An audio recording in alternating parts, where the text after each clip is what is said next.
खुशामदीद। हमारी आज की वीडियो LND से मुतल्लक है और इसके अलावा शॉर्ट ग्रामर से मुतल्लक है। तो इससे पहले हमने वीडियो बनाई थी LND की, उसमें हमने एक टेबल बनाया था जिसमें हमने 3 रो और उसके सामने कुछ कॉलम ऐड किए थे। उसी टेबल को आज हम मज़ीद ऑप्शन के साथ देखेंगे। चलते हैं, टेबल शुरू करते हैं। हम इस टेबल की रोज जो है वो बना लेते हैं। एक हमारे पास ये रो आ गई,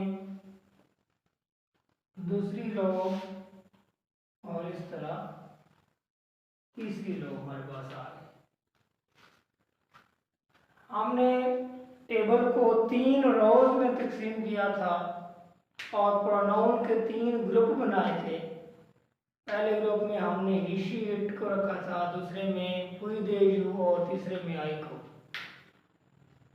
तो जो LND से मुतल्लक है क्लास 3 में, उसमें काफ़ी ज़्यादा ये प्रॉब्लम बच्चों को आती है क्योंकि उसमें मवाद काफ़ी दे दिया गया है, सिर्फ प्रोनाउन की बात नहीं रहती। उसमें जो चौथी फॉर्म जिसको हम कहते हैं ING वाली फॉर्म, उसका इस्तेमाल भी है, दूसरी फॉर्म में इस्तेमाल होती है। इसके अलावा is am are was has have का तो इस्तेमाल उसमें आता ही है। इसको देखेंगे, पहली वाली रो है, इसमें हम लिखेंगे he she it this that और सिंगुलर। दूसरी रो में और नाउन का दूसरा group we they you these those plural.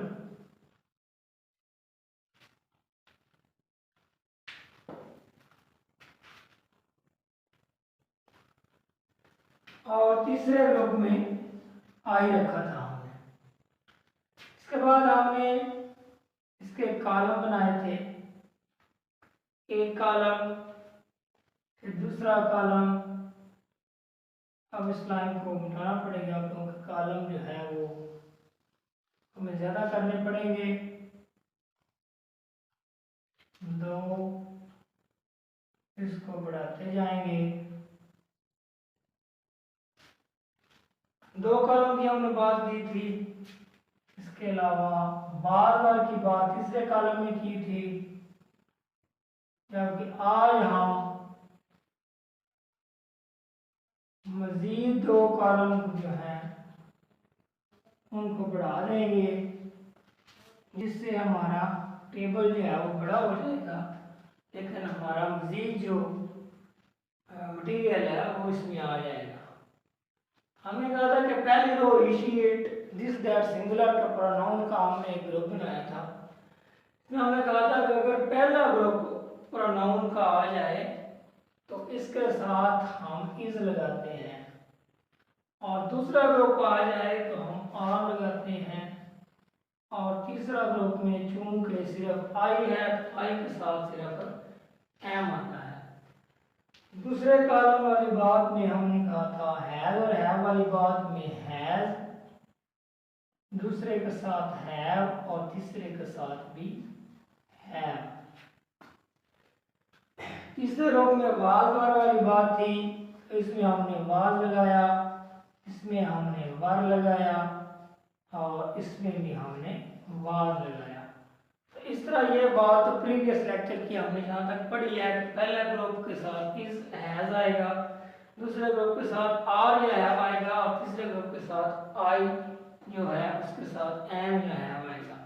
और साथ में हमने वाज वर वाली बात भी की थी। इसके साथ ही अगर हम इसको मजीद बढ़ाना चाहें तो हम कर सकते हैं।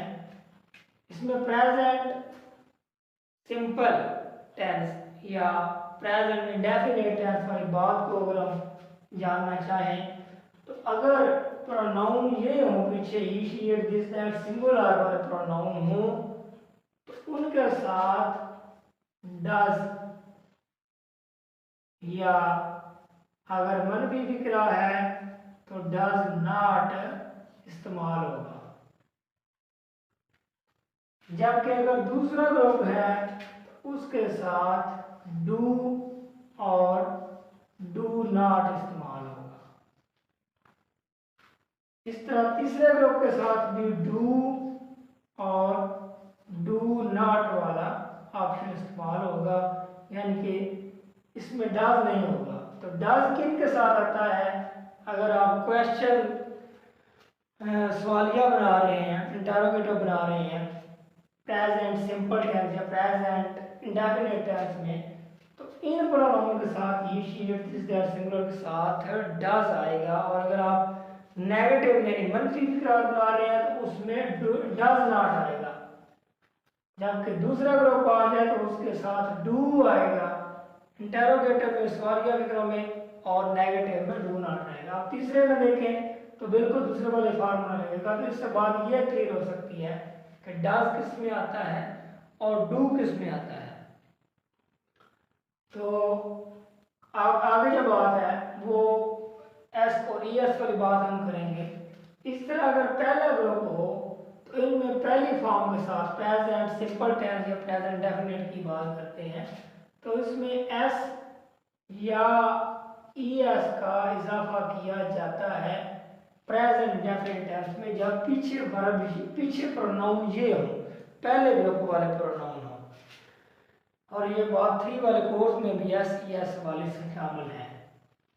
तो दूसरे ग्रुप में एस और ई एस क्रॉस हमने लगाया यानी कि नहीं आएगा। इस तरह तीसरे में भी एस या ई एस ये भी क्रॉस ही है और इसमें टिक है। तो यहाँ से हम इस टेबल से ये बात भी क्लैरिफाई कर सकते हैं। पहले ग्रुप के साथ इज एम वाली बात में इज आएगा, हैज एम में हैव आएगा, वाज में वाज आएगा, डज और डू में डज आएगा, और एस ई एस जो है वो पहले ग्रुप के साथ आएगा, बाकी ग्रुप के साथ नहीं आएगा। और ये बात इस तरह जो बच्चे हैं, छोटे बच्चे हैं, वो बड़ी इजीली समझ लेते हैं। अगर वो ये ग्रुप याद कर लें तो डज वाली बात और एस ई एस वाली बात भी वो समझ सकते हैं, इजीली समझ सकते हैं अगर उनको ये टेबल याद करा दिया जाए। इसके अलावा आई एन जी वाली बात थी तो उसमें हम बच्चों को बता सकते हैं ये इस टेबल के अलावा कि अगर हेल्पिंग वर्ब इज एम या आर आ जाए तो इनके साथ वर्ब फॉर्म के साथ आईएनजी इस्तेमाल होगा, यानी आईएनजी वाली फॉर्म लगेगी। क्योंकि 3 वाले कोर्स में ये बात जो है ये उसमें आती है 3 कोर्स में कि इस तरह का खाली आती है। मसलन अहमद इज डैश और आगे ऑप्शन होती हैं वाक्ड, वाक और वाकिंग। तो ये 3 ऑप्शन दी होती हैं, उसमें स्टूडेंट्स ने एक को टिक करना होता है। आप बच्चों को ये समझा सकते हैं कि अगर इज एम और आर इन तीनों में से हेल्पिंग वर्ब में कोई आ जाए इज एम आर तो आपने आई एन जी वाली फॉर्म इस्तेमाल करनी है। तो ये इस तरह बच्चे समझ सकते हैं। वैसे इसके अलावा आई एन जी तो और के साथ भी आता है। मिसाल के तौर पे इज एम आर के अलावा अगर वाज बार हो तो उसके साथ भी हेल्पिंग वर्ब के साथ भी आई एन जी वाली फॉर्म ही लगेगी।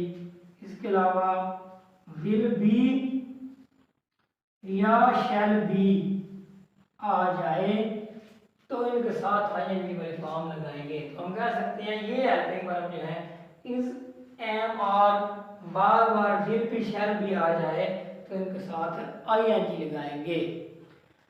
आप आईएनजी फॉर्म वैसे तो टेंस और भी हैं उनके साथ भी लगती है, जैसे जो परफेक्ट कंटिन्यूअस टेंस वाले होते हैं, बिन वाले, has been, have been, had been, उनके साथ भी आईएनजी वाली आती है।